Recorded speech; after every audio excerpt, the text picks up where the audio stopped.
తిరుపతిలో నివసించే ఓ వ్యాపారికి పాకిస్తాన్ నుంచి వచ్చినట్లుగా చెబుతున్న ఒక ఫోన్ కాల్ తీవ్ర కలకలం సృష్టించింది. కుటుంబ సభ్యుల పేర్లు చెప్పి ఇంటిపై బాంబు వేసి పేల్చేస్తామంటూ ఆగంతుకులు బెదిరించారు. ఇప్పుడు ఇదే బ్రేకింగ్ న్యూస్. విషయం వెలుగులోకి రావడంతో స్థానికంగా కలకలం రేగింది. తిరుపతికి చెందిన పగడాల త్రిలోక్ కుమార్ స్థానికంగా గాజుల వ్యాపారం నిర్వహిస్తున్నారు. బుధవారం ఉదయం ఆయన తన ద్విచక్ర వాహనంపై తిరుమల కొండకు బయలుదేరారు. మార్గ మధ్యలో ఉండగా +9232952750 +9232952750 అనే అంతర్జాతీయ నెంబర్ నుంచి ఆయన మొబైల్కి ఒక కాల్ వచ్చింది. ఫోన్ మాట్లాడిన వ్యక్తి తనను తాను పాకిస్తాన్కు చెందిన అధికారిగా పరిచయం చేసుకున్నట్లుగా సమాచారం.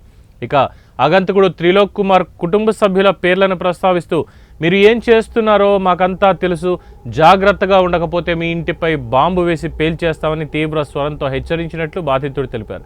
ఈ అనూహ్య పరిణామంతో తీవ్ర ఆందోళనకు గురైన త్రిలోక్ కుమార్ వెంటనే డయల్ 100కి ఫోన్ చేసి పోలీసులకి విషయం తెలియజేశారు. ఈ ఘటనపై తిరుపతి క్రైమ్ విభాగం పోలీసులు స్పందించారు. సిఐ రామ్ కిషోర్ మాట్లాడుతూ, ప్రాథమిక సమాచారం ప్రకారం పాకిస్తాన్కి చెందిన వ్యక్తి ఫోన్ చేసి బెదిరించినట్లుగా అయితే తెలుస్తోంది. బాధితుడి ఫిర్యాదు మేరకు కేసు నమోదు చేసి అన్ని కోణాల్లో కూడా దర్యాప్తు చేస్తున్నాం. పూర్తిస్థాయి విచారణ అనంతరం మరిన్ని వివరాలు వెలుగులోకి వస్తాయని వివరించారు. ఈ సంఘటనతో తిరుపతి నగరవాసుల్లో భయాందోళనలు వ్యక్తం అవుతున్నాయి. పోలీసులు కాల్ డేటా ఆధారంగా దర్యాప్తుని ముమ్మరం చేశారు.